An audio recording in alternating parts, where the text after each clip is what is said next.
School का environment और एक ऑनलाइन स्कूल के एनवायरनमेंट में क्या फ़र्क है? जो बच्चा है कई बार वो अटेंशन नहीं देता है क्लास में। हम स्कूल अपने बच्चों को भेजते हैं क्योंकि हमें लगता है कि एजुकेशन सिस्टम करंटली ही हमारे लिए बच्चों के लिए सही है।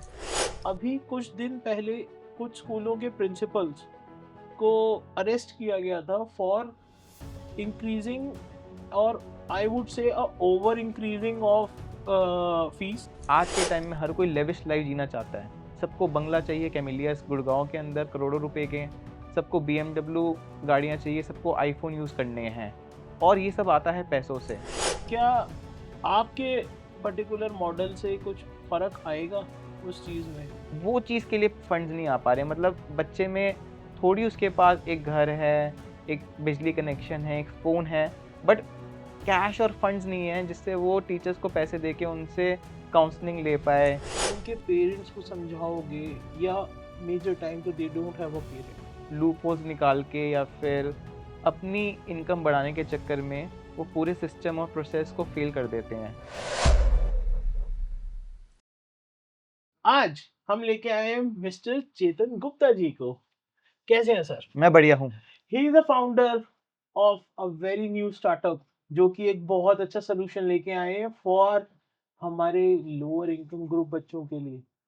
ये उन बच्चों के लिए लेकर आए हैं जिनको अभी बहुत ज़्यादा ज़रूरत है एजुकेशन की, और प्लस उन लोगों के लिए जो इस वक़्त हमारे देश की महँगी एजुकेशन अफ़ोर्ड नहीं कर सकते हैं।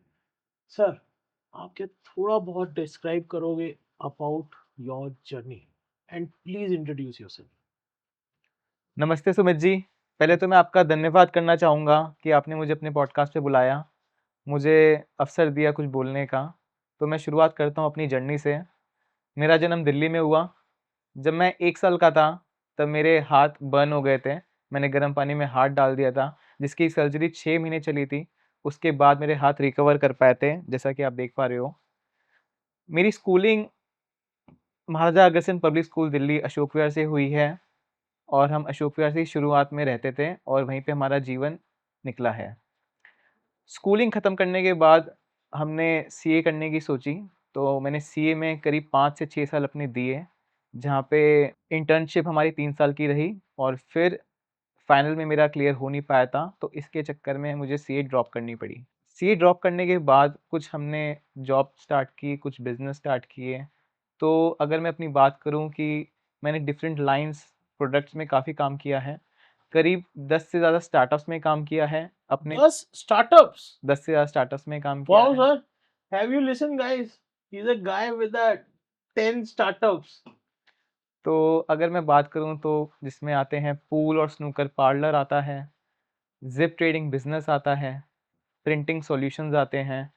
एक हमारी ऐप थी ईआई कैश के नेम से, जिसके अंदर हम एंटी काउंटरफिट सॉल्यूशन प्रोवाइड करते थे, जिसके थ्रू जो कॉर्पोरेट्स हैं, बिग एमएनसीज़ हैं, जिनके प्रोडक्ट डुप्लीकेट होते हैं, जो हमने देखा होगा आज के समय में काफ़ी प्रोडक्ट डुप्लीकेट होते हैं, तो वो anti counterfeiting solution through QR code था, वो हमने स्क्रैच से डेवलप किया था और बट कोरोना के कारणवश हमें वो बंद करना पड़ा।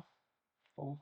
And currently I am working with EY as a data analyst and साथ के साथ ही हमारा एनजीओ है, जिसके तहत हम एजुकेशन में कुछ क्रिएट करना चाहते हैं, जो हमें पता है कि गरीब लोग एजुकेशन अफ़ोर्ड नहीं कर पाते हैं।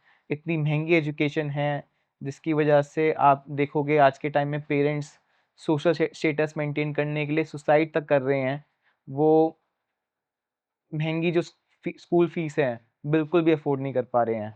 तो आज के एजुकेशन सिस्टम में हम जानते हैं कि डिजिटल एरिया एरा में कि नॉलेज कितनी ज़्यादा अवेलेबल है, फ्री है, from other foreign countries also, from Indian people also. हम यूट्यूब पे वीडियो में फ्री कंटेंट मिलता है और फ्री नॉलेज मिलती है। बट स्टिल हम स्कूल अपने बच्चों को भेजते हैं क्योंकि हमें लगता है कि एजुकेशन सिस्टम करंटली ही हमारे लिए बच्चों के लिए सही है, जिसके थ्रू वो सीख सकते हैं। बट आपने काफ़ी यूट्यूबर्स से सुना होगा कि 9 साल की एज में, 11 साल की एज में उन्होंने ऐप डेवलप की है, ग्राफ़िक डिज़ाइनिंग करके वो फ्रीलांस करके कमा रहे हैं, अपनी यूट्यूब वीडियोज़ के थ्रू बच्चों को पढ़ा रहे हैं, 9 से 14 साल के बच्चे भी। एंड सब यूट्यूब की नॉलेज बेस की वजह से उनकी हुआ है। सर, आपने अभी बीच में मेंशन किया था कि आपके 10 स्टार्टअप्स थे और आपने अपने कई स्टार्टअप्स के बारे में बात भी की। तो सर जो ये आपका एंटी काउंटरफिट वाला ऑप्शन था, इसमें आपने सर जो प्रोडक्ट किया वो मेरे को कुछ रेवोल्यूशनरी लगा। तो सर उसे आप दोबारा कभी लाएँगे? क्योंकि सर थोड़ा-सा उसके बारे में डिफाइन करिए।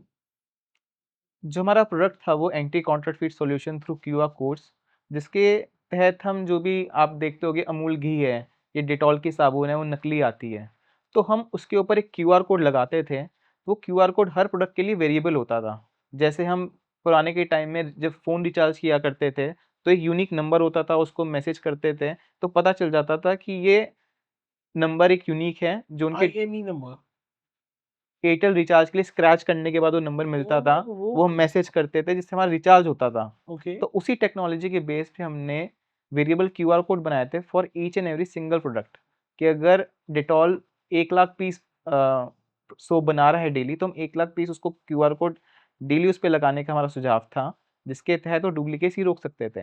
आज के टाइम में भी गवर्नमेंट इस चीज़ को लाने की काफ़ी ज़्यादा कोशिश कर रही है, but due to business constraints ये चीज़ सॉल्यूशन अभी मार्केट में आ रही है तो काफ़ी कम आ रही है। घी कंपनीज़ काफ़ी इस चीज़ को यूज़ कर रही है, बट स्टिल फिर भी डुप्लीकेसी अभी कंपनी पूरी तरह से रोक नहीं पाई है। ठीक है। सर, आपने अभी बीच में बात की कि कुछ लोअर इनकम ग्रुप बच्चों के लिए आप कुछ करना चाहते हैं। तो सर, अगर ये बात सही से समझ पा रहा हूँ, तो अभी कुछ दिन पहले कुछ स्कूलों के प्रिंसिपल्स को अरेस्ट किया गया था फॉर इंक्रीजिंग और I would say over increasing of fees, जिनकी वजह से कुछ लीगल एक्शंस भी हुए हैं उनके ऊपर। आई थिंक सो हम उसी पर्टिकुलर लाइन पे बात कर रहे हैं। डेफ़िनेटली हम उसी पे बात कर रहे हैं। जो भी हम जानते हैं स्कूल जो होते हैं ये ऑर्गनाइज़ेशन होती हैं, जनरली ट्रस्ट होती हैं, सेक्शन 8 कंपनीज़ होती हैं, जो ज़मीनें लेती हैं और कहा होता है कि हम एजुकेशन प्रोवाइड कराएँगे, अच्छे दामों में प्रोवाइड कराएँगे, सस्ते दाम में प्रोवाइड कराएँगे। बट आज के टाइम में हर कोई लेविश लाइफ़ जीना चाहता है। सबको बंगला चाहिए कैमेलियस गुड़गाँव के अंदर करोड़ों रुपए के, सबको बीएमडब्ल्यू गाड़ियाँ चाहिए, सबको आईफ़ोन यूज़ करने हैं और ये सब आता है पैसों से और पैसे कमाने के लिए एजुकेशन और मेडिकल लाइन दोनों पे ही जो सर्विस एक तरह से काफ़ी फ्री या नॉमिनल दाम पे हमें प्रोवाइड करनी चाहिए, बट ये काफ़ी महँगी होती जा रही है दिन-ब-दिन और ये एक तरह से अब बहुत बड़ा बिज़नेस बन चुका है सभी ऑर्गनाइज़ेशंस के लिए, पैसे कमाने के लिए और अपनी लग्ज़री लाइफ़ जीने के लिए। तो इसके लिए माँ-बाप के ऊपर बोझ डाला जा रहा है, वो अपने सोशल स्टेटस मेंटेन करने के लिए बच्चों को अच्छे स्कूल में डालना चाहते हैं, उस चीज़ के लिए वो लोन ले रहे हैं या फिर रिलेटिव से सपोर्ट माँग रहे हैं और कुछ लोग तो अपने घर बेचने पे भी आ चुके हैं। जो कि काफ़ी दुखद है और इस चीज़ को ठीक होना चाहिए एंड जो भी एजुकेशन होनी चाहिए काफ़ी नॉमिनल रेट पे होनी चाहिए, जिससे कि सभी को मिल पाए और कोई भी इस एजुकेशन के क्षेत्र में जाना चाहता है, तो उसको सस्ते रेटों में ही एजुकेशन मिले। मतलब एजुकेशन आप लोगों तक ऐसे पहुंचाने चाहते हैं कि हर घर में एक एजुकेशनिस्ट हो, या हर घर में बच्चे को पढ़ने के लिए एक डेवलपमेंट प्लेटफॉर्म मिले। आप कुछ ऐसी बात कर रहे हैं। अगर मैं इसको विस्तार से बताऊँ तो पहले के टाइम में आपने देखा होगा गुरुकुल होते थे। गुरुकुल के अंदर जब बच्चे जाते थे, हिंदू ने स्टार्ट किए थे गुरुकुल्स, तो जब गुरुकुल में बच्चे जाते थे उनकी शिक्षा फ्री होती थी। बट शिक्षा फ्री कैसे होती थी? जब वहाँ पे कुल में गुरु हैं और जो उन्होंने सिस्टम क्रिएट कर रखा है, वो एरिया है, जो भी उनको मेंटेन करना पड़ रहा है उनको बच्चों को शिक्षा देने के लिए, तब उसके जो उनको फंड्स मिलते थे, वो या तो राजा के थ्रू मिलते थे या वहाँ के जो अमीर लोग होते थे, वो सपोर्ट किया करते थे। बट आज के समय में गवर्नमेंट का उतना सपोर्ट नहीं हो पा रहा है और जो भी यहाँ के जो रिच पीपल्स हैं, अगर हम बात करें अंबानीज़, टाटाज़ की, तो वो भी इतना सबको सपोर्ट नहीं कर पा रहे हैं, सभी इंस्टीट्यूशंस को और ये प्रॉपर एक बिज़नेस बन चुका है।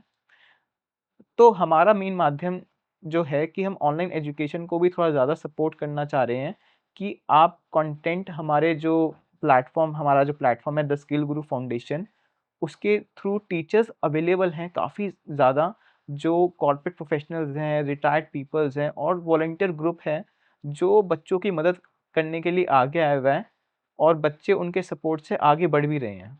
अभी हमने चेतन जी थोड़े दिन पहले हमने ये सुना था कि बीजेपी गवर्नमेंट कुछ ऐसी पॉलिसीज ला रही है कि जिससे इस पर्टिकुलर ग्रुप के बच्चे, क्या हर किसी बच्चे को कुछ नई चीज़ें मिलेंगी, जैसे नो बैग पॉलिसी, एंड बहुत सारी चीज़ें ऐसी भी थी कि जैसे हमारे केजरीवाल जी ने भी बोला था कि हर स्कूल एक होटल से भी अच्छा होगा, जिसमें बहुत सारा स्कैम भी हुआ था कि जिसमें पता चला लोगों को कि कई करोड़ों का इधर-उधर हो गया और बाद में पता चला कि वो स्कूल तो एग्ज़िस्ट ही नहीं करते थे। तो सर, क्या आपके पर्टिकुलर मॉडल से कुछ फ़र्क आएगा उस चीज़ में?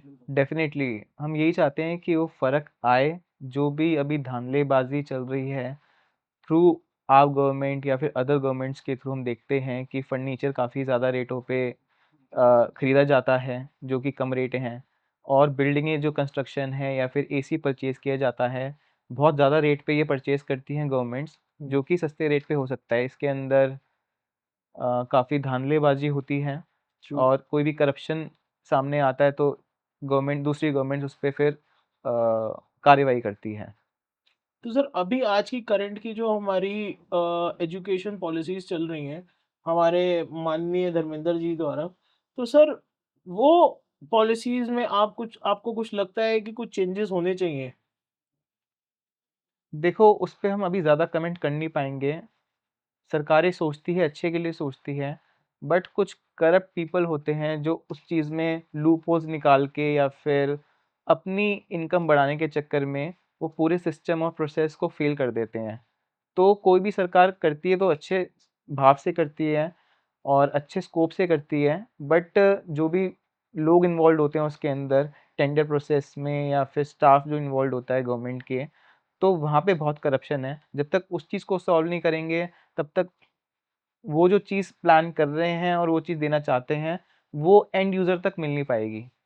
आप थोड़ा-सा गाइड करोगे कि how this skill Guru foundation works and how it operates? कैसे काम करते हैं सर आप लोग?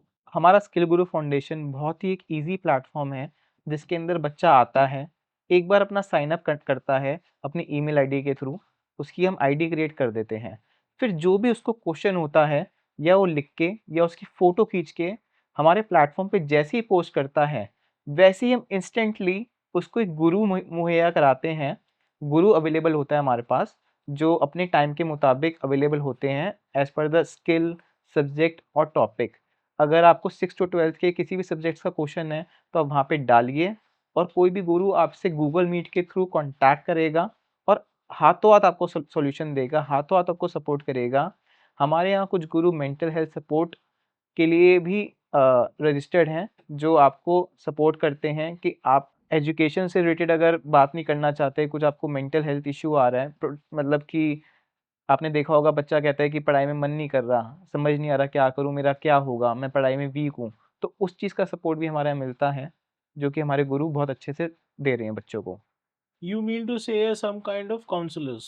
राइट, काउंसलर्स जो सपोर्ट करें बच्चों को in time of their trauma area या सम फायर सिचुएशन एरिया, जब उनको ज़रूरत लग रही है कि मैं अपने पेरेंट्स से बात नहीं कर सकता, मैं अपनी टीचर से बात नहीं कर सकता, they want a third support, जो कि बाहर का कोई व्यक्ति होगा जो आके उस बच्चे को सपोर्ट देगा, यू डोंट वरी, एंड वो सुनेगा उसकी प्रॉब्लम और डेफ़िनेटली, कोशिश करेगा कि कोई सोल्यूशन दे पाए। डेफ़िनेटली सुमित जी, आप एकदम सही समझे।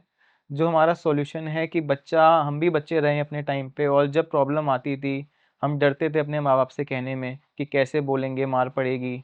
टीचर से बोलते थे, वो 40 बच्चों की क्लास संभाल रही होती थी, बच्चे हँसेंगे हम उनसे पूछेंगे तो। हमें हिम्मत नहीं होती थी उनसे अकेले जाके पूछ लें।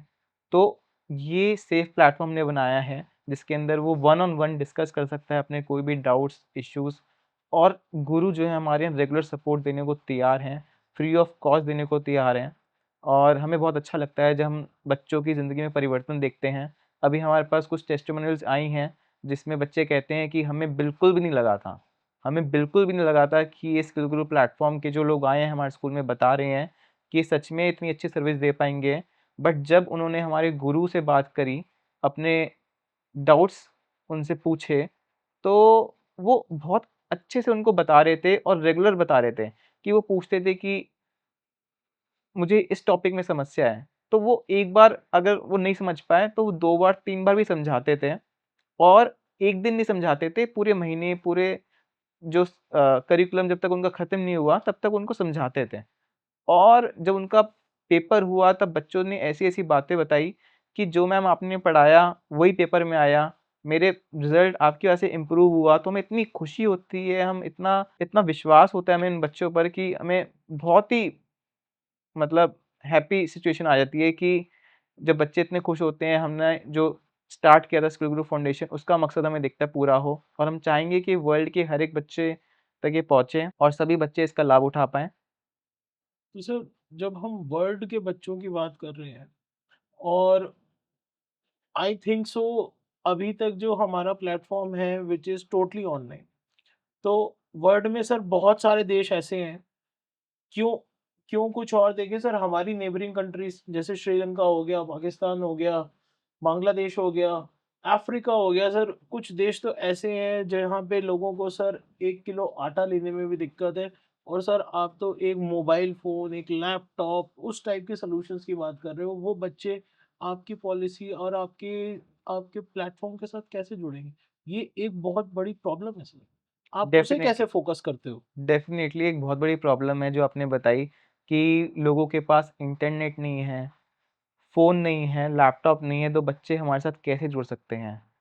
मैं अगर इसका जवाब आपको सीधे शब्दों में दूँ कि ये प्लेटफ़ॉर्म अभी उन बच्चों के लिए है कि जो पढ़ना चाहते हैं, जिनके पास कुछ पैसे हैं स्कूल जाने के लिए, बट प्राइवेट ट्यूशन के लिए जो अपना अच्छी शिक्षा चाहते हैं, वो चीज़ के लिए फंड्स नहीं आ पा रहे हैं। मतलब बच्चे में थोड़ी उसके पास एक घर है, एक बिजली कनेक्शन है, एक फ़ोन है, बट कैश और फंड्स नहीं है जिससे वो टीचर्स को पैसे देके उनसे काउंसलिंग ले पाए या फिर उनसे अपने डाउट्स क्लियर करवा पाएँ।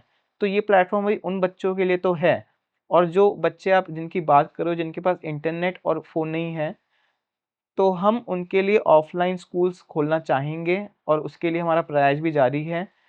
इसके लिए हमें कुछ समय चाहिए, कुछ वर्ष चाहिए, जिसके बाद हम उन लोगों के लिए उनकी जगहों पे ऑफ़लाइन सेंटर्स खोलेंगे, जिससे वो मुफ़्त शिक्षा प्राप्त कर पाएँ। बट उसके लिए हमें सरकार से और जो रिच पीपल्स हैं, उनसे सहयोग की ज़रूरत है, जो इसमें हमारा सहयोग कर पाएँगे और ये हम जो हमारा विज़न है, इसको हम जल्दी से जल्दी पूरा कर पाएँगे। सर, शुरू में हम लोग बात कर रहे थे एक पर्टिकुलर इनकम ग्रुप के बच्चों के लिए। तो सर, उन इनकम ग्रुप के बच्चों तक पहुँचने के लिए या उनके पेरेंट्स तक पहुँचने के लिए आप क्या करते हैं? What is your strategy over there? आप लोग कैसे उन बच्चों तक पहुँचते हो? कैसे उन पेरेंट्स तक पहुँचते हो? और कैसे आप उन पेरेंट्स को ये समझाते हो कि आपके इस बच्चे को स्कूल जाना ज़रूरी है या इसे एजुकेशन ज़रूरी है, इसे पढ़ाई करना ज़रूरी है? कैसे आप उन लोगों को समझाते हो और कैसे पहुँचते हो आप उन तक? देखिए, हमने ये जो स्किल ग्रुप फाउंडेशन स्टार्ट किया है, अभी हम गुड़गाँव में रहते हैं, तो हमारी टीम दिल्ली एनसीआर में ज़्यादा सक्रिय है और वहीं की हमारी डेमोग्राफिक पे ज़्यादा फ़ोकस है। तो अभी हम करंटली जो बीपीएल जिनके पास कार्ड्स होते हैं, वो राशन की दुकानों में जाती है। तो हम राशन की दुकानों के पास जनरली हमारी टीम खड़ी रहती है, तो वहाँ पे जब पेरेंट्स की लाइन लगी होती है, तब हम उनको अपने प्रोडक्ट के बारे में समझाते हैं। स्किल ग्रुप फाउंडेशन कैसे बच्चों की मदद कर रहा है पढ़ने में, उनके डाउट सॉल्व कर रहा है और कोशिश कर रहा है कि बेटर से बेटर उनको एजुकेशन फ्री में मिल पाए और वो दुनिया में क्या चल रहा है उसको सीख पाएँ। तो हम पेरेंट्स से को बताते हैं कि ये प्लेटफ़ॉर्म है, काफ़ी ईज़ी टू यूज़ है जब आपको वेबसाइट पे डालना होता है क्वेश्चन और बच्चा इंस्टेंटली कनेक्ट कर पाता है। तो हम उनको एक बार वहाँ पे खड़े होके डेमो भी देते हैं, जिसके उन्हीं के फ़ोन पे डेमो भी देते हैं उनकी प्रोफ़ाइल क्रिएट करा के, जिसमें वो देखती हैं कि हाँ, टीचर्स अवेलेबल हैं, कनेक्ट हो पा रहे हैं और फिर वो अपने बच्चों को बताते हैं इस बारे में और बच्चे फिर उसके थ्रू पढ़ते हैं। अच्छा। तो चेतन जी, आपने अपने स्टार्टअप बिल्कुल एजुकेशन के बारे में बताया कि आपने सीए किया, आपने 10 स्टार्टअप्स चलाए, प्लस आपने और बहुत कुछ किया सर। और आपने सोशल गैदरिंग्स के लिए भी लोगों के लिए काम किया। तो सर, आप उतने सारे ट्विस्ट एंड टर्न्स के बाद सर आप एकदम सोशल पीपल टू पीपल वाले प्रोडक्ट पे कैसे आ गए? और वो भी एक बड़े ही स्पेसिफिक एरिया ऑफ ग्रुप्स, एक बच्चों की एजुकेशन पे सर कैसे आए हो आप? मैं आपको बता दूँ कि जो भी हमारी परवरिश हुई है, वो ऐसी परवरिश हुई है कि हमें स्टार्टिंग से ही राम जी, कृष्ण जी के बारे में बताया गया है। हम स्टार्टिंग से ही दान में बहुत आगे रहे हैं और ये कोई आज की बात नहीं है कि मैंने आज स्टार्ट किए है, हमारा स्टार्टिंग से ही लक्ष्य ये था कि हमें सोशल सर्विस में ही जाना है। तो अगर मैं बात करूँ जब मैं 18 साल का था, तो मैंने अपना पहली बार ब्लड डोनेशन दिया था कि उस टाइम में ज़्यादा मेरे पास फंड्स होते नहीं थे, तो मैं सोचता था कि गरीब लोगों की मैं कैसे मदद कर सकता हूँ। कि आज जो मेरे पास है, वो है मेरा ब्लड है, जो मैं डोनेट कर से लोगों को फ़ायदा दे सकता हूँ। एंड फंड्स आज नहीं है, ठीक है, कल आएँगे, तो जब आएँगे तब हम उसकी मदद करेंगे। मैं आपको एक किस्सा बताता हूँ, जब मेरा ब्लड डोनेशन का था, मैंने 3rd टाइम जब मैं दे रहा था सुंदरलाल जैन हॉस्पिटल में, तब वहाँ पे एक पेरेंट मुझे मिला, जो जब मैं वॉलंटरी ब्लड डोनेशन देने गया था, तो उस पेरेंट के बच्चे का एक्सीडेंट हो गया था। ओह! तो उस पेरेंट ने मुझे बताया मेरे बेटे का एक्सीडेंट हो गया था और उस पेरेंट ने ड्रिंक कर रखी थी। तो मुझे लगा उसके बच्चे ने भी ड्रिंक कर रखी होगी। तो मैंने तो कहा अंकल पहले आप थोड़ा पीछे हट के बात करो, आपके मुँह से काफ़ी स्मेल आ रही है। फिर वो कहते ओके बेटा, पर बेटा कहते कि आप डोनेशन देने आए हो, वॉलंटरी देने आए हो, बट मेरे बेटे के नाम से आप दे दो। तो मैंने कहा हाँ अंकल मैं दे दूँगा डोनेशन आपके नाम से। तो मैं डोनेशन जब करके आया, तब उनके दादाजी भी वहाँ आ गए। उनके दादाजी ने कहा बेटा आपने मेरे पोते के लिए ब्लड डोनेट किया है, तो मैं आपको ₹500 देना चाहूँगा, जिससे आप अपना जूस और कुछ पी लो। तो मैंने कहा नमस्ते अंकल ऐसी कोई बात नहीं है कि मुझे पैसे चाहिए। अगर मैं आपसे पैसे लेता हूँ, तो एक ट्रेडिंग हो जाएगी कि मैंने अपना ब्लड बेच के आपसे ₹500 लिए हैं। मैं ये वॉलंटरी दे दे रहा हूँ और आज ये मेरा तीसरी बार है और मैं आपके पॉडकास्ट में आज बैठा हूँ सुमित जी, मैं आज तक 28 बार ब्लड दे चुका हूँ और 1 बार मैंने प्लेटलेट दिए हैं एंड आप कितनी बार सर ब्लड दे चुके हैं? मैं 28 बार ब्लड डोनेट दे चुका हूँ। सोचिए सर कितनी बड़ी अच्छी बात है कि आप लोग एक बार ब्लड डोनेशन देने से और किसी को भी ब्लड डोनेशन करने से सर आपको कोई फ़र्क नहीं पड़ता है। I think so right sir. Definitely कोई फ़र्क नहीं पड़ता है। बस आप जब ब्लड देने जा रहे हो तो आपको नींद लास्ट जो आपने नींद ली होती है वो अच्छी होनी चाहिए। आपने सुबह अच्छे से खाया हुआ होता है। अगर आप सुबह के टाइम में ब्लड देने जा रहे होते हो और अगर आप दोपहर के टाइम पे देने जा रहे हो तो आपने लंच अच्छे से किया होता है। कि आपकी डाइट कंप्लीट हो जानी चाहिए और आपकी स्लीप साइकिल भी पूरी हो जानी चाहिए। तभी आप ब्लड दें और उसके बाद कोई ऐसा डिज़ीज़नेस ऐसी होती नहीं है। बट बाय चांस होती है तो आप कुछ देर रेस्ट कर सकते हो और फिर आप रिकवर कर जाते हो। तो sir you are quite young और तो आप हमारे जो लिसनर्स हैं और यूथ है उनको थोड़ा गाइड करोगे सर कि आपको अगर आगे किसी तरीके से आपकी टीम के साथ जुड़ना है तो वो कैसे जुड़ सकते हैं? क्या आप लोग भी कहीं ब्लड डोनेशन कैंप्स लगाते हैं? अभी हम ब्लड डोनेशन कैंप्स नहीं लगा रहे, अभी हमारा मेन फ़ोकस एजुकेशन के ऊपर है। तो अगर आप हमारी एजुकेशन टीम के साथ काम करना चाहते हो, स्किल गुरु फाउंडेशन के साथ काम करना चाहते हो, तो आपको बिलो पे आपको फ़ोन नंबर्स और ईमेल आईडी दिखाई दे रहे होंगे। आप इसके थ्रू हमें कॉन्टैक्ट कर सकते हो, जिससे थ्रू हम आपसे कॉन्टैक्ट करेंगे और आपको हमारे प्लेटफ़ॉर्म पे रजिस्टर करने का पूरा मौका देंगे। और उसके बाद सर आगे आप बच्चों के लिए क्या-क्या चीज़ें अपॉर्च्युनिटीज़ और लाओगे? क्योंकि सर देखो, अभी तक हमने बातचीत करी कि हम क्या कर रहे हैं, हमारा प्रोडक्ट क्या है, हमें क्या-क्या चीज़ें चाहिए।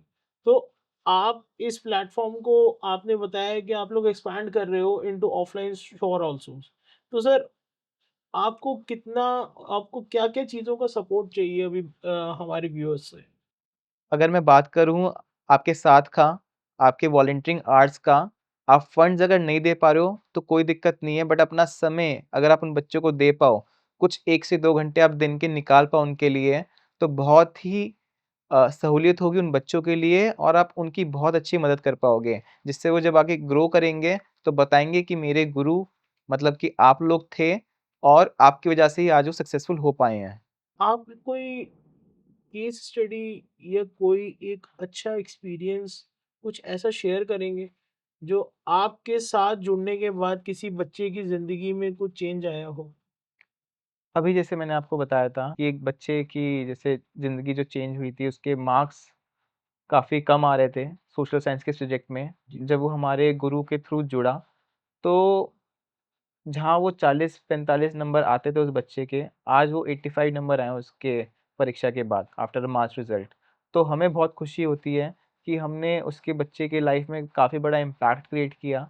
उसको रेगुलर एजुकेशन देके, उसके डाउट सॉल्व करके हमने उसको स्टेटस पे ले आया जहाँ पे उसकी मेहनत रंग लाई है। जहाँ भी ओके। उसकी कमियाँ थी उसको हमने दूर की और आज के टाइम में वो अपने माँ-बाप की नज़रों में भी अच्छा बच्चा कहलाता है और स्कूल्स के आई अंदर भी गेट उसका यू। काफ़ी नाम हो जाता है। थोड़ा-सा सर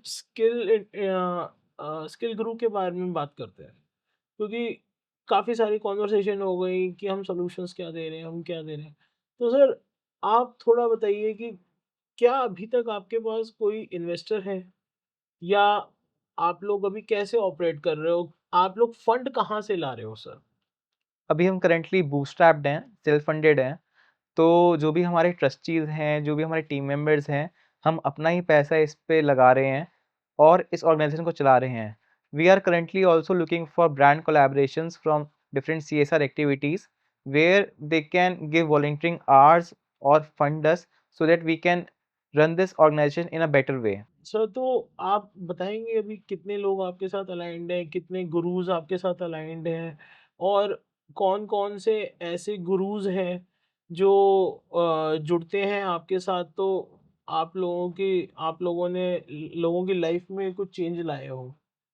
अभी हमारी करंटली 20 प्लस टीम मेंबर्स की हमारी टीम है और हमारे साथ 250 के करीब गुरुज़ ऑनलाइन रजिस्टर्ड हैं और कुछ ऑफ़लाइन भी रजिस्टर्ड हैं, जो डायरेक्टली गूगल मीट के थ्रू बच्चों को शिक्षा तो दे रहे हैं, बट वो ऑनलाइन आ नहीं पाते क्योंकि उनकी जॉब या उनका बिज़नेस उनको अलाउ नहीं करता। एंड जो भी हमारे साथ गुरु इससे रजिस्टर्ड है, मेन उनको अपना लाइफ़ का पर्पस होता है कि सोशल एंटरप्रेन्योरशिप या सोशल केयर में जाना, इसके तहत ही वो बच्चों की मदद करते हैं और अपनी लाइफ़ के कुछ 1-2 घंटे या कुछ गुरु जो हैं, जो 4 से 6 घंटे दे सकते हैं, वो इस प्लेटफ़ॉर्म के थ्रू देके बच्चों की लाइफ़ को चेंज कर रहे हैं। तो सर आप अभी आने जो बच्चे हैं उनकी हेल्थ के लिए आप कुछ उनको बताएँगे कि क्या उनको कैसे अपनी ब्रेन पावर को बढ़ाना है, अपनी मेमोरी पावर को बढ़ाना है, इसके बारे में कुछ आप उनको गाइड करेंगे कि क्या वो क्या-क्या चीज़ें करें? अगर मैं बात करूँ ब्रेन पावर बढ़ाने की और जो सिस्टम होता है पढ़ाई करने के लिए, कोशिश कीजिएगा जो भी टीचर एक तो पढ़ाता है, उसको प्रैक्टिस करें। प्रैक्टिस करें, अपना शीशे के सामने बोल के जब आप प्रैक्टिस करते हैं, जो भी आपको पढ़ाया जाता है, तो आपको ज़्यादा मेमोराइज़ रहता है और वही जो आपने प्रैक्टिस किया है किसी और बच्चों को जब आप पढ़ाते हो, पीयर टू पीयर लर्निंग, तब वो आपको कॉन्सेप्ट अच्छे से दिमाग में फिट हो जाता है। क्योंकि जो भी हमने पढ़ा होता है, हम वो एक बार पढ़ के उसको कंटिन्यू नहीं करते हैं। पर जब आप बच्चों को दूसरे बच्चों को पढ़ाओगे, तो आपको बहुत अच्छे से याद रहेगा और उसकी मेमोरी बहुत लॉन्ग लास्टिंग रहेगी। यू मीन टू से जैसे हम लोग हमारे पुराने टाइम में ग्रुप स्टडी किया करते थे या कुछ अच्छे हमारे दोस्त होते थे, लंगोटिया यार लोग, जिनके साथ हम लोग बैठ के पढ़ाई करते थे और चिल और वाइब भी करते थे। आज की डेट में लोग जैसे बोलते हैं, चलो यार चिल और नेटफ्लिक्स करते हैं, बट हम लोग तो उस वक़्त चिल और वाइब करते थे, हम लोग पढ़ाई भी करते थे। क्या आप वही बात कर रहे हो सर? बिल्कुल सुमित जी, मैं वही बात कर रहा हूँ कि अगर बच्चा जो भी कॉन्सेप्ट उसने पढ़ाई की है, जब भी वो शेयर करता है ना, तो उसकी नॉलेज बहुत ज़्यादा बढ़ जाती है, मेमोराइज़ हो जाती है और उसके दिमाग में लॉन्ग लास्टिंग रहती है। So how skill Guru works? कैसे आप लोग काम करते हो? थोड़ा-सा सर अपनी टीम के बारे में बताओ। थोड़ा ये बताओ कि कितने बच्चे हैं, क्या है? थोड़ा-सा डिफाइन करिए सर। स्किल गुरु सुमित जी एक ऑनलाइन प्लेटफ़ॉर्म है, जहाँ पे बच्चे आके अपने सवाल पूछते हैं और वहाँ पे उनको रियल टीचर्स, रियल गुरु मिलते हैं, जो उनके डाउट सॉल्व करते हैं और जो भी उनको सपोर्ट सिस्टम चाहिए होता है कि माना कि वो स्कूल में पढ़ के आए हैं, उन्होंने यूट्यूब से सारी जानकारी ले ली है, बट फिर भी उनके कुछ डाउट्स होते हैं, सर ये कैसे होगा? ऐसा क्यों होता है? कोई उनको पर्सनलाइज़ लेवल पे, वन ऑन वन पे कोई समझा दे, तो कितना आपको अच्छा लगेगा कि आपने कोई डाउट्स पूछा और एक टीचर्स आपके लिए अवेलेबल बैठा है हमारे प्लेटफ़ॉर्म पे और आपको बता रहा है कि बेटा सुमित, ये ऐसा इसलिए हो रहा है और ये ऐसा इसलिए हो रहा है। तो आपको एक सपोर्ट गाइडेंस, आपको इश्यू आ रहा है, सर पढ़ाई में मन नहीं लगता, क्या करूँ? उसका आपको वो सॉल्यूशन दे रहा है। आप अभी 10th पास आउट किए हो और आपको स्ट्रीम चूज़ करनी है, साइंस में जाऊँ, कॉमर्स में जाऊँ, आर्ट्स में जाऊँ, तो वो अपने जो भी उसने सीखा हुआ है, जिस सेक्टर में वो काम कर रहा है, वो उसके बारे में बता पाएगा कि इसमें कितना स्कोप है। आप ये चीज़ चूज़ करके ये आगे कर सकते हो, स्किल्स में जा सकते हो। तो उसको बहुत बेनिफिट मिलते हैं जब वो रियल टीचर से कनेक्ट करता है, उसके एक्सपीरियंस जानता है। आप यूट्यूब से नॉलेज ले रहे हो, बहुत अच्छी बात है, यूट्यूब एक बहुत बड़ा सोर्स है नॉलेज लेने का। हम चाहते हैं बच्चे यूट्यूब से फ्री एजुकेशन लें और अदर कंट्रीज़ की, अदर एक्सपीरियंस लोगों के बारे में जानें, उनसे सीखें, हमें बहुत अच्छा लगता है। बट कोई भी personalized mentor one on one जब कोई उनकी मदद करता है और उनसे कनेक्ट करता है, उनके पूछता है कि बेटा क्या स्टेटस है? क्या समस्या आ रही है? कहाँ तक सिलेबस हो गया? कोई दिक्कत आ रही है तो पूछो। तो उनको एक पेरेंट जैसा सुख मिलता है, एक गुरु के माध्यम से कि हाँ, ये मेरे लिए बैठा है और मेरी मदद करने को तैयार है, इसलिए वो हमसे कनेक्ट करता है बच्चा। तो आप सर अपना थोड़ा टीम के बारे में बताइए, आपकी जो टीम है, आप वो लोग कैसे काम करते हैं? अभी अगर मैं अपनी टीम के बारे में बात करूँ तो हमारे 20 से प्लस मेंबर्स हैं जो कोर टीम मेंबर्स हैं एंड ये सब सीए हैं, सीएस हैं, बड़े कॉर्पोरेट प्रोफेशन में लोग काम कर रहे हैं, डेडिकेटेड वॉलंटियर्स हैं जो इस ऑर्गेनाइजेशन को आगे बढ़ाने में लगे हुए हैं। फिर हमारे पास 250 प्लस गुरुज़ अवेलेबल हैं, रजिस्टर्ड हैं, जो उन बच्चों को ऑन ग्राउंड, ऑनलाइन उस चीज़ को मदद करते हैं उन बच्चों को सपोर्ट सिस्टम में। तो ये हमारी अभी टीम है और हम एक्सपेंशन कर रहे हैं। हमें और टीम की रिक्वायरमेंट है, जो अलग-अलग स्टेट्स में, रीजन में, एरिया में हमारी मदद कर पाएँ और हमारे इस लक्ष्य को कि इस ऑर्गेनाइज़ेशन को वर्ल्ड का number 1 NGO education free service का बनाना है और हर बच्चे को शिक्षा जो मिलनी चाहिए, वो मिल पाए। सर हम लोग बात कर रहे हैं कुछ ऐसे बच्चे, अनप्रिविलेज्ड बच्चे, तो ऐसे बच्चे जो अभी पढ़ाई नहीं कर पा रहे हैं ड्यू टू सम रीजंस और due to their what do you say financial constraint. Financial constraints और उनके खुद के इन्वायरमेंट के लिए। तो सर ऐसे पर्टिकुलर बच्चों के लिए, जैसे मैं आपको एक एग्जांपल देके समझाता हूँ। जैसे सर आपने देखा होगा कि रेड लाइट पे बहुत सारे बच्चे फॉर देयर ओन लिविंग, वो अपनी लिविंग के लिए वहां पे बेगिंग करते हैं डेली बेसिस पे उस कड़कती धूप में। तो सर आप उन बच्चों के लिए जिनके पास एक चप्पल तक खरीदने का पैसा नहीं है, उनके लिए सर आप लोग क्या कर रहे हो? उनके जैसे बच्चों के लिए आप कैसे उनके पेरेंट्स को समझाओगे, या मेजर टाइम तो they don't have a parent, उनके लिए क्या करोगे सर? सुमित जी, काफ़ी अच्छा सवाल है आपका। मैं इसमें अपना लाइफ़ का एक्सपीरियंस आपको शेयर करना चाहूँगा कि जब मैं 17 साल का था, मैंने 12th पास की थी। तब 12th पास करने के बाद मेरा मन था सीए बनने का। तो मैंने सीए एडमिशन की फ़ीस और ट्यूशन फ़ीस के बारे में पता किया, जो कोचिंग होती है, इसके बारे में सब पता किया और देखा कि करीब मेरे कोर्स की फ़ीस और ट्यूशन फ़ीस मिला के 1 लाख रुपए का खर्चा है। उस टाइम हमारी फ़ैमिली में एक बहुत बड़ा फाइनेंशियल क्राइसिस आया हुआ था, जिसके तहत मेरे पापा वो फ़ीस उस टाइम पे अफ़ोर्ड नहीं कर सकते थे और जबकि मैं सोचता था कि लाइक जिस फ़ैमिली से मैं बिलॉन्ग करता हूँ कि हम फ़ीस अफ़ोर्ड कर लेंगे, मेरी एजुकेशन में प्रॉब्लम नहीं आएगी। बट उस टाइम मेरे पापा नहीं कर पाए एंड तब मुझे लगा कि यार जब मैं इतने अच्छे फ़ैमिली से आता हूँ और जब हम अच्छी जगह रहते हैं और मुझे प्रॉब्लम आ सकती है कि मुझे अच्छी एजुकेशन नहीं मिल पा रही है, तो बाकी स्टूडेंट्स को तो कितनी दिक्कत आती होगी मैं सोच भी नहीं सकता। मैं इमेजिन ही नहीं कर सकता जो बीपीएल लोग हैं और जो गाँव से लोग आते हैं, उनको कितनी प्रॉब्लम आती होगी। मैं उस टाइम पे थैंक्स करूँगा अपने सभी रिलेटिव्स का, जिन्होंने हमें सपोर्ट किया, हमें मदद की फाइनेंशियली, जिसके तहत मेरी एजुकेशन पूरी हो पाई। मैं इस काबिल बन पाया कि आज आपके साथ बैठा हूँ, आपसे बात कर रहा हूँ और एक अच्छी जॉब कर रहा हूँ और साथ में एक एनजीओ में एनजीओ भी चला रहा हूँ। अगर मैं बात करूँ जो आपने बच्चों के बारे में जो आपने बताया कि जो रेड लाइट पे लोग बैक कर रहे हैं और उनके पास चप्पल तक नहीं होती, वो बात पूरी सत्य है। वो ऑनलाइन कैसे पढ़ेंगे? कौन उनको समझाएगा कि आप पढ़ सकते हो? और कौन उनको सुविधा मुहैया कराएगा कि आपके पास फ़ोन हो, लैपटॉप हो, इंटरनेट हो, तब आप पढ़ाई करोगे। उन बच्चों के लिए हमारा मिशन यही है कि हम उनके लिए ऑफ़लाइन सेंटर्स खोलें, वहाँ पे उनको पढ़ाई के साथ-साथ शेल्टर और फूड भी दें, ताकि उनकी लाइफ ज़्यादा अच्छे से चेंज हो पाए। जो भी वो भी कम्युनिटी में रह रहे हैं वहाँ पे उनको अगर प्रॉब्लम आ रही है, तो वो वहाँ बच्चे हमारे पास आके रहें और वहीं पे हम उनको खाना भी दें और एजुकेशन भी दें। तो मैं जितने भी ब्रांड्स नेशनल और इंटरनेशनल चल रहे हैं, मैं उनसे सबसे रिक्वेस्ट करूँगा, प्लीज़ चेतन जी से एक बार बात करें, मिलें। उनका कॉर्पोरेट ऑफिस गुड़गाँव में है।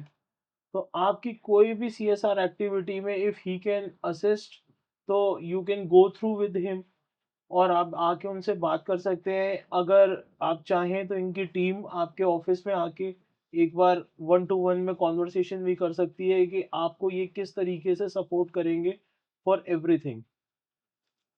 तो सर आगे एक मेरा अपना कुछ फेस किया हुआ है, क्योंकि जिस वक़्त हम लोग पर्टिकुलरली हम पढ़ाई करते थे, तो मैं आपको अपना एक्सपीरियंस सर एक शेयर करता हूँ, आपने काफ़ी सारे शेयर किए। क्योंकि सर मैं तो सर गवर्नमेंट स्कूल का पढ़ा हूँ। गवर्नमेंट स्कूल में सर पहले आज की डेट के accordingly we were not that much lucky. तो आई डोंट नो आज के कैसा होगा गवर्नमेंट का स्कूल, मगर इट इज़ लाइक पहले तो सर पीट दिया जाता था, मुर्गा बना देते थे यार। मगर आज की डेट में सर ये नहीं होता है। तो हाउ डू यू फील आज की टीचर्स और उस टाइम के टीचर्स में क्या फ़र्क है? बिल्कुल सुमेश जी, जो आपका सवाल है बिल्कुल ठीक है।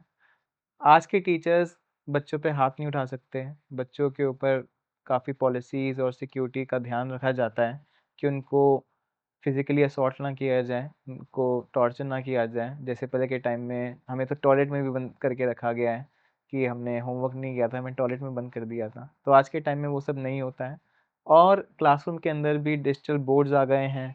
उनको पता है उनके हक क्या हैं, वो कंप्लेंट कर सकते हैं।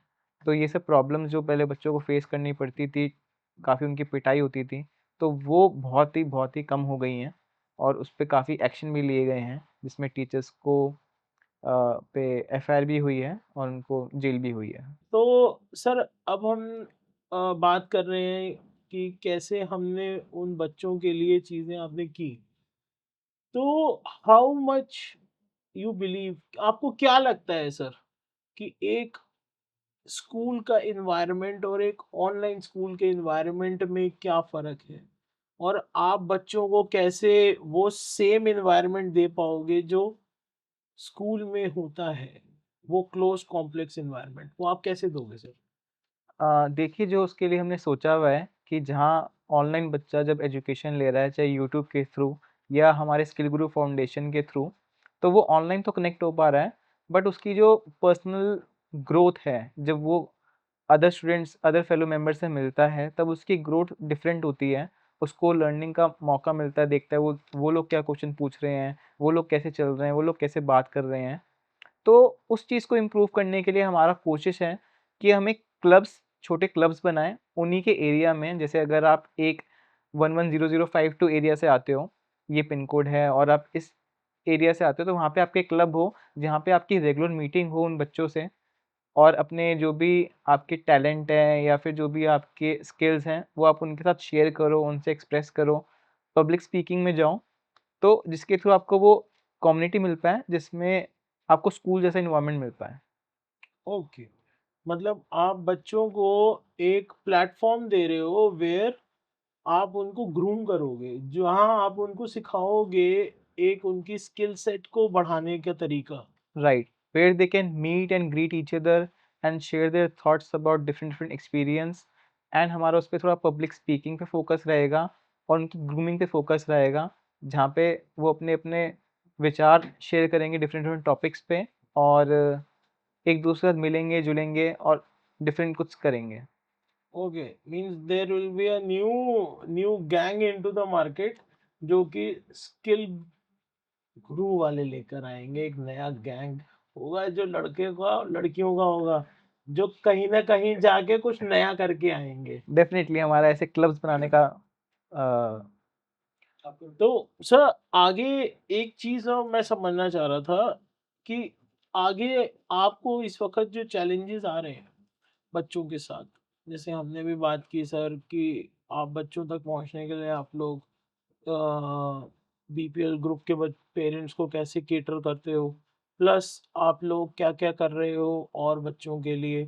तो इज इट पॉसिबल कि अगर कोई एक मिडिल क्लास बच्चा है, देयर पेरेंट्स आर एजुकेटेड और आपको पता है सर कि आज की डेट में मेजर जितने भी पेरेंट्स हैं आफ्टर द कोरोना काल सब लोग ऑनलाइन वर्क करते हैं, तो how how you get in touch with them, वो कैसे करेंगे?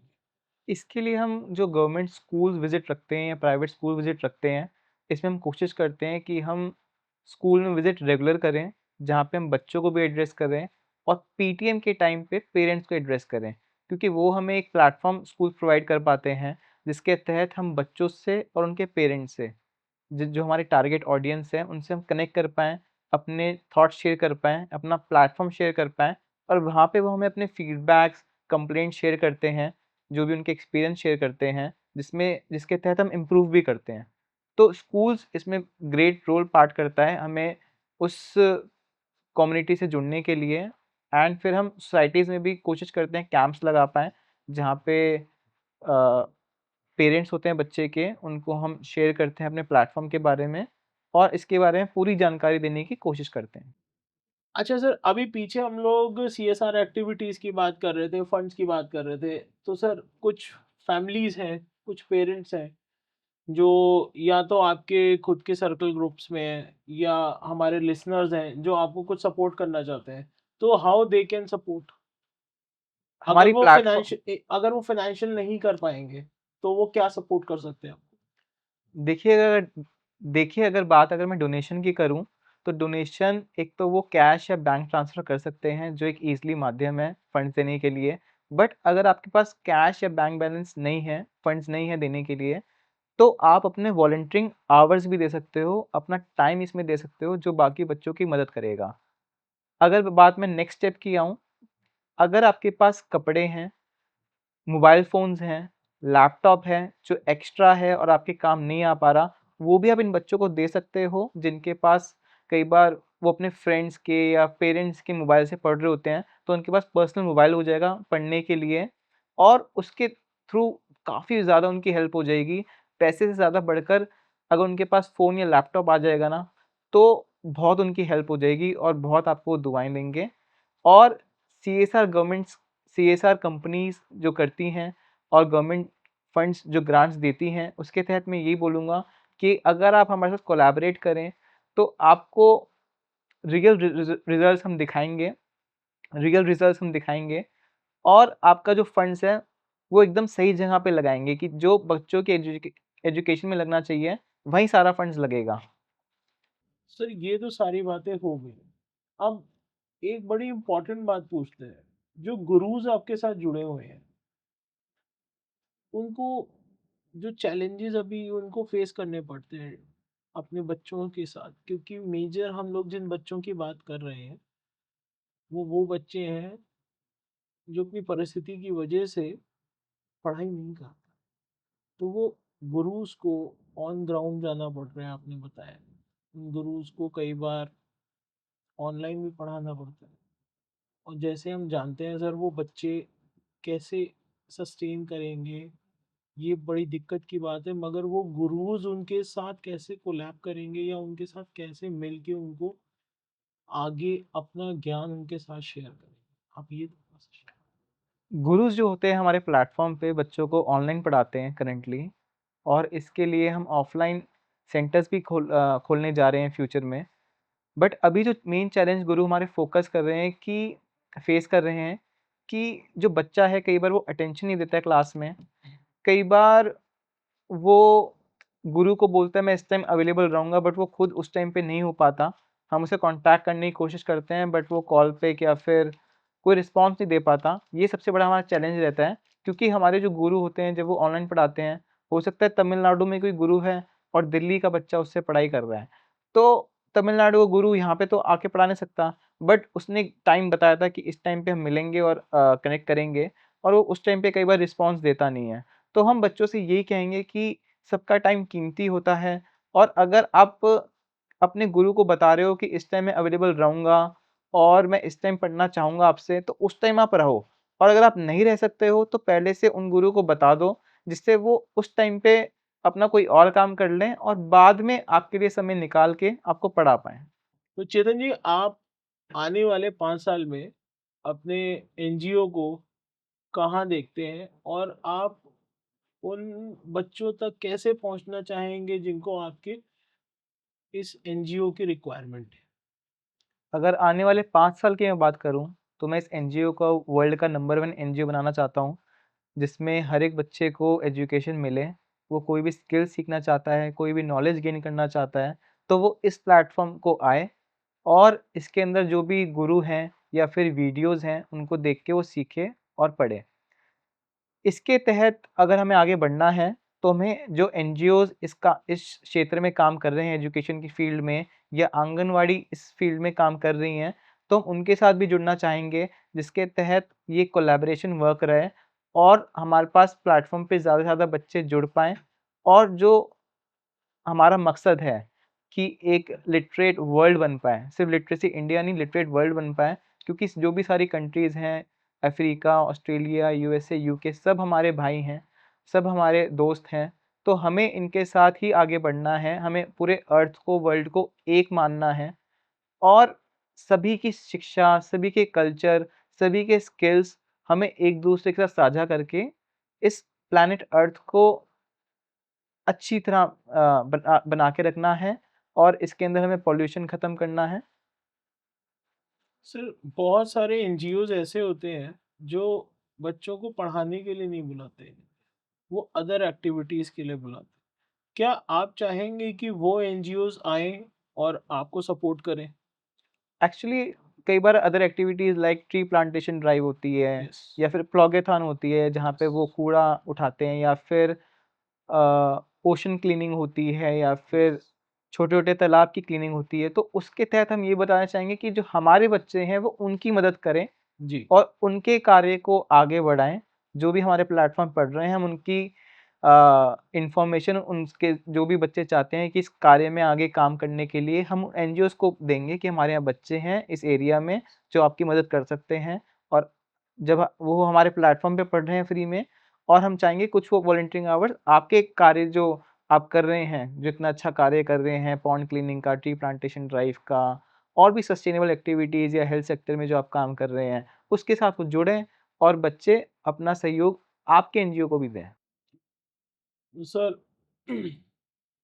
इस पूरी के पूरे इंटरव्यू को मैं क्रिस्प करना चाहूँगा और आपसे रिक्वेस्ट करूँगा, सर, आप एक हमारे लिसनर्स को, बच्चों को, उनके पेरेंट्स को आप एक एक मैसेज दे दीजिए। एक बताइए उनको कि वो आगे अपने फ्यूचर को बढ़ाने के लिए क्या करें?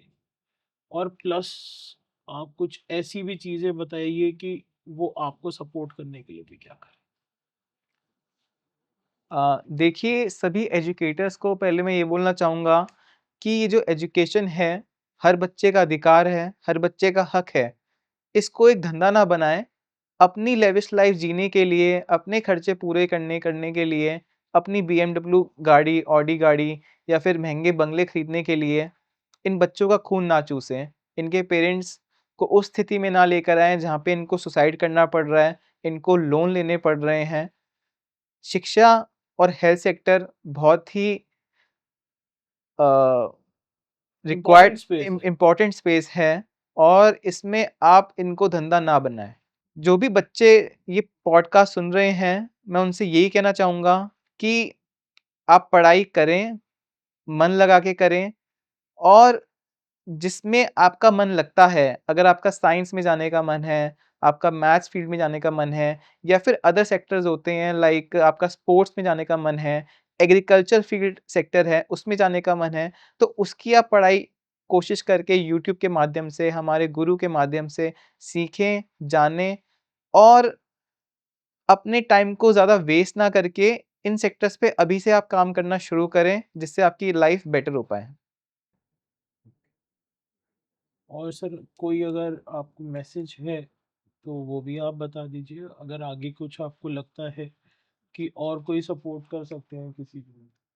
मैं एजुकेटर्स को एक ही मैसेज देना चाहूँगा कि जैसे हम देखते हैं कि आजकल के बच्चे माँ-बाप फ़ीस के चक्कर में सुसाइड तक कर रहे हैं, लोन्स उठा रहे हैं या अपनी ज़मीनें बेच रहे हैं अपने बच्चों को पढ़ाने के लिए, अपना सोशल स्टेटस मेंटेन करने के लिए।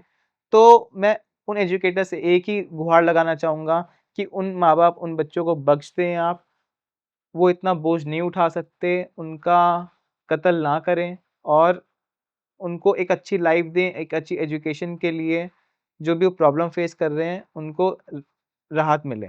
ठीक है sir. Thank you so much ji.